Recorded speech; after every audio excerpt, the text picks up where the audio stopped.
What's up, tribe? How you guys doing? This is going to be your review for the Real Housewives of Potomac season 4, episode 8. So look, stuff that went down in this episode, y'all. So first of all, we see Candace and Chris, and Candace and Chris are talking about the house again and how they need to really get out of this house. And Chris is like, "We're not in any rush. We had a plan. We were going to do this and do that. And when we get to that point, then we'll find something. I want to get this cookbook done, and hopefully, maybe that'll garner us enough that we can, go and make the down payment what we want to do." And he was like, "What's the rush?" And Candace was like, "Well, there is kind of a rush." She was like, "I'm ready to just be out of my mom's space." And we find out that Candace and her mom went to a wedding earlier in the week, and at the wedding, her mom got into an argument, and her mom slapped her with her purse. There are so many things wrong with that sentence. I don't even know what to say. But here's my issue. Those are the conversations that should have been carried out before the wedding. And here's what I would have done. Instead of that $150,000 or however much that damn wedding finally ended up costing, how about you give me $150,000 and me and Chris go buy a house and we can have a reception in our damn backyard? I'm sorry. I get it that people have, I've never been one of those girls, but I get it that there have been women who have thought about their wedding their whole life and they've got these grand plans for this wedding and they want to be princess for a day and they don't care about the cost. Like, I get that. But I also see, now here's where reality slaps you in the face. At the end of the day, you needed to get out of that house more than you needed a princess wedding. And so now you had your princess wedding. One, your house ain't even big enough for all the gifts that you got. And two, you're miserable in that house because your mother keeps holding it over you. And so anyway, then they get to talking about the tasting that Chris is going to do. And who did you invite? And of course, Candace says she invited everybody except for Ashley. And he says, look, Ashley, out of all of the girls, is kind of who I probably need here the most because she's been in the restaurant business and she's done tastings and she knows what, she has that flavor or that eye or that taste, I guess, for lack of a better word, of what the industry is looking for when it comes to a restaurant. And, Candace was kind of like, all right, yeah, I guess you're right. All right, I'll invite her, whatever. Then we see, oh, excuse me, yeah. We see Candace, Ashley, and Giselle. They're out for a walk. I guess they just filming. I don't know. But they're out walking and they're talking about, recovering from Louisiana and how her dad had such a great time. And then they get to talking about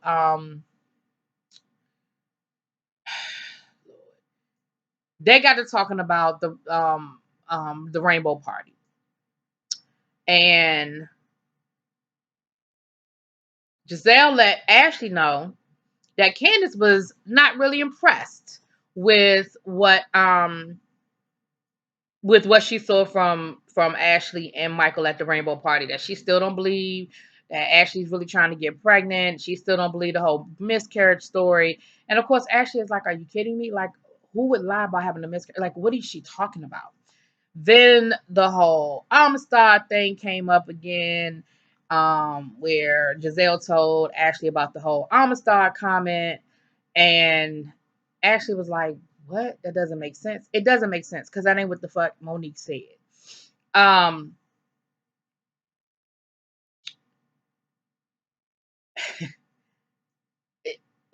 Candace, Candace is messy. Candace is messy, and I don't know what her damn problem is. I don't know if she's just trying to get her contract for next year or what, but she messy as hell. Now, Robin's thing is, I don't know what the hell Candace's issue is and Ashley's issue and all these different people and why they all, she said, but I want them to stay the hell out of my business so I can stay the hell out of theirs. So, she ain't got a whole lot to add to the conversation, to be honest with you. But, Giselle is basically relaying what Candace said to her last week about what happened at the rainbow party. And of course, what do we see? Ashley ended up over Monique's house. We'll get to that in a minute. In the meantime, Karen and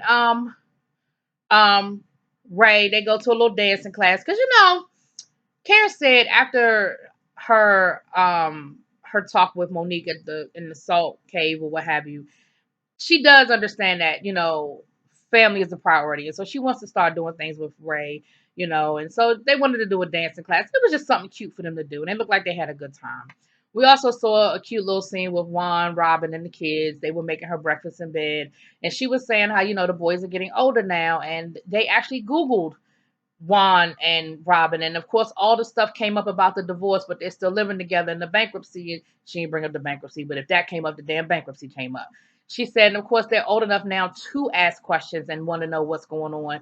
She said, and it was hard to explain to them about the whole divorce situation, but ultimately, they just need to understand that we're a family and we're going to continue to be a family. Monique and her pregnancy photo shoot. Now she posted the pictures today online. I guess in preparing for this particular episode.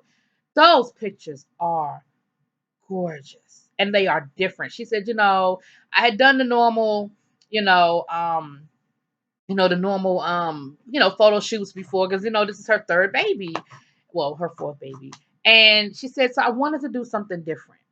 And so she did an underwater photo shoot. It was beautiful. And to see them actually doing it, on the show. So that's when Ashley showed up and was sort of there watching while Monique went through, through the photo shoot or whatever. And then afterwards they were talking. So what did Ashley do? Ashley went right back to Monique and told Monique all about the Amistad comment. And Monique was like, what? Monique said, that's not what I said. That's not what I said. Monique was really trying to rack her brain about when did I say when did I say she was that she was a slave? Like I never said that. And Monique really was. You could tell Monique really didn't. And Ashley even tried to say, well, it was in this context that this was said. Now, and Monique was like, that's not what I said. That's not what I meant. She's like, why they want to keep, you know, bringing me problems? Like I ain't bothering nobody. And Monique's got that little laugh. It's hilarious. And then they talked about Candace's, 2 cents on the whole, you know, whether Ashley was sincere or not on the baby, with the baby situation or whatever. And Monique is like, look, me and Ashley are still really shaky, but I do feel like there's a change in Monique. I mean, and Ashley, with the baby and everything. And Ashley did apologize. She said, I should have come to you if I had concerns last year, and I should have handled that differently. And I apologize. And I think that's the first time that I feel Ashley was sincere in her apology. That's the first time she apologized without a but or something snarky behind it. And because you know what, you never do understand until it comes back to you. Until somebody hits you up with something, you don't see it a certain way. And so she definitely sees it and understands what Monique was dealing with and questioning herself and then having somebody else question you, you know, she definitely sees it. So it was a good conversation for them. And again, I do see where they're sort of building their friendship back, and sort of building it back up. So that I thought that was good. Giselle in this house, look, if you like it, I love it. It's a project. The people want 1.7 million, and it's really because of where it is, because it's in Bethesda. And if you know anything about this area, just the zip code Bethesda is $1 million. She's trying to negotiate down to 900,000 so she can get all the work done that she needs to get done. And she said it does need a lot of work, but she took her mom to see it with her contractor and her realtor, and sort of went through her vision and what she wants done. And I guess off camera, they sort of ran the numbers and figured out what he could make happen or not make happen. And at the end, her mother said, you know what, this is a project, but I hear your vision, I hear you have a plan, and so hey, go for it. And so Giselle was surprised and shocked by that, because she didn't think her mama was going to really support that, because remember last week her mother was like, girl, hell no, don't do that, don't take that on. But yeah, so there's that.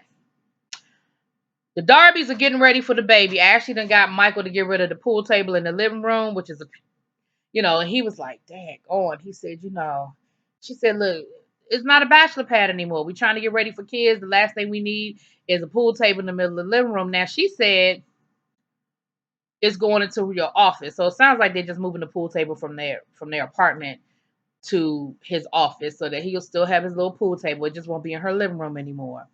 And then they talked a little bit more about the miscarriage, and Michael was saying how, he enjoyed Monique's party until he had to kind of deal with that and the fact that they haven't really fully grieved the loss of their child. And, you know, that's just something that he's just working through. And we find out that Candace did invite Monique to come to, did invite Ashley to come to the tasting, honey. She said, but, I still don't trust Candace. I don't trust her intentions. So I got my one good eye on her. But she gonna go. She gonna go. Monique and Candace go out for lunch because Monique said, before I go on over her house for this tasting, I feel like I really need to get some things straight with her and really understand why she said some of the things that she said, or she, being messy. And Monique brought up the whole Amistad thing, and Candace threw it back on Giselle and was like, oh, well, that's how Giselle interpreted what I said. I just kind of threw it out there, and Giselle took it that way. But then, of course, y'all know Bravo, they ran the clip back. When Giselle asked Candace, so was she calling her like a slave? Candace said yes. So that wasn't Giselle's interpretation. Giselle asked you for clarification, and you said yeah.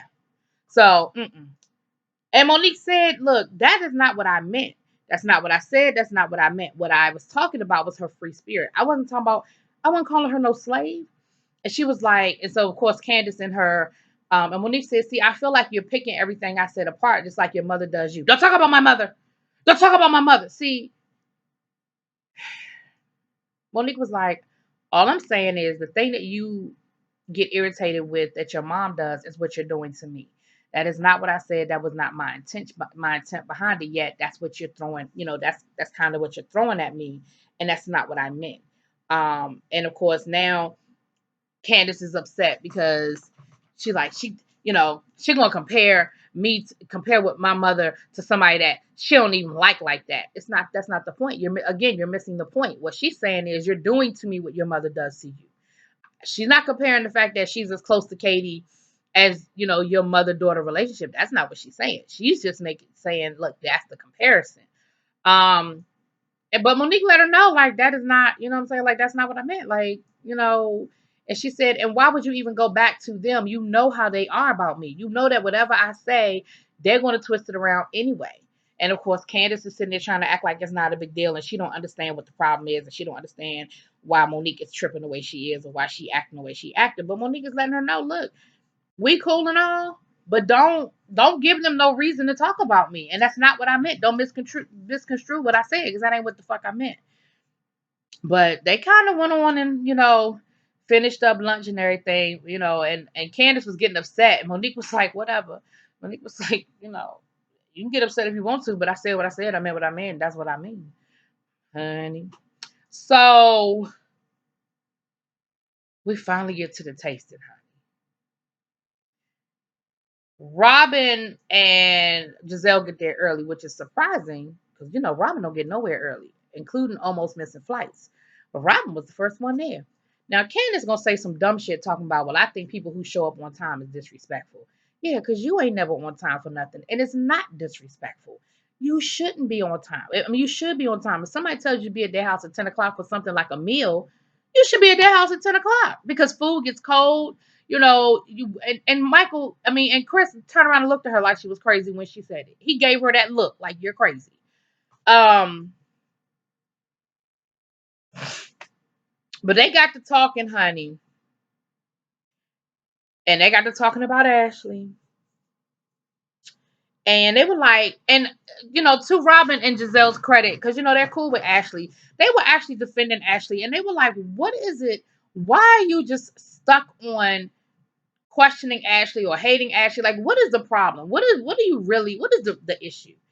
And she said, because she's just fake to me. And her whole marriage is just fraudulent to me. She said, because, and then she brought up the night that they were at the party for her Uncle Buck. Wasn't that his name, Buck? They were at the party and how Michael made the comment about wanting to, give fellatio. Robin said, oh, that really happened? I thought I was drunk and I dreamt it. She said, I woke up the next morning. I thought that's what I heard, but baby, I was drunk. I thought I was hearing things. Candace said, oh, no, no, no. You heard it. And then Chris even co-signed and was like, nah, you heard it. And what we found out is that once Michael said it, Ashley sort of took Michael away for a little while. And I don't know if she was telling Michael, like, watch your mouth. You can't say that kind of stuff, like whatever the situation was. But it was said. Now, Robin and Candace differ on the language that was used, but Michael did, according to the three of them, Michael did say something about wanting to perform fellatio on somebody's husband. They ain't revealed which husband it is yet. I think it's Vaughn. They ain't revealed which husband it is yet. But then they went on to remembered about season 1 when Michael was hitting, he grabbed Katie's boyfriend's butt and all that other stuff. Then Karen shows up, and of course she speaks to everybody. She's polite to everybody, but she don't go out of her way for Giselle. She said, "Look, it was what it was. I said what I said, and I'm moving on." Monique shows up. Monique looked real cute with her little blonde wig, bob wig, honey, and her little pink cat suit. I mean, little jumpsuit. She looked really cute. Monique has been carrying herself really, just real cute. I think Monique's pretty anyway, but just real cute, pregnant, just real cute. And they said that, and then Ashley shows up with Katie. And Monique sees Katie and says, "Look, I need to talk to you a little bit later on. We'll talk later. I guess you're going to address the whole Amistad thing." And no sooner they ain't even got past the damn appetizers, and everything looked like it was really good. And they all thought the food tasted good so far, and they were giving Michael some compliments and stuff. But they couldn't even get to the damn salad. Michael says to Monique, "Look, I poached this pear and some alcohol. Do you want it on your salad?" Monique said no. They started talking about whether it was safe for Monique to eat it or not. Monique said, "Yeah, I could eat it if I wanted to, but the taste of alcohol just doesn't taste good to me right now. Pregnant women, their taste buds do flip out on them." She said, "It just doesn't taste good to me right now. I don't want to taste. I don't want the alcohol." So then Ashley started making digs about how she, they say if you want to have a glass of wine, you can. But of course, according to some people, I can't even have any wine if I want to. So, of course, they get into this whole conversation about whether Ashley can drink wine or not. Honey, Candace went there. Ashley said, and everybody been making jabs about Ashley's house. I mean, about Candace's house being her mama house or her house the whole episode. But Ashley then said something about, well, I'm sitting here in your mother's house. Don't talk about my mother. Don't talk about my mother. She got the knife in her hand. Ashley said, "Don't mess up your mama's table now. Don't mess up your mama's stuff. You stop talking about my mother." To the point where Chris has to pull her out of the kitchen, pull her out of the living room. So then it looks like they got everybody to calm down and they're sitting down again.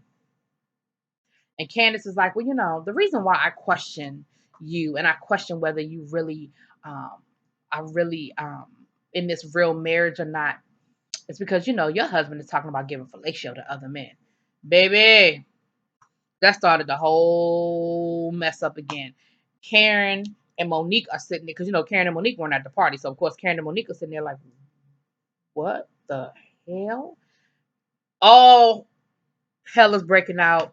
And that's where the episode ends. So I'm sure we're going to pick up next week with that. Honey, a mess is what it is. Anyway, let me know what y'all think. Drop it in them comments, please.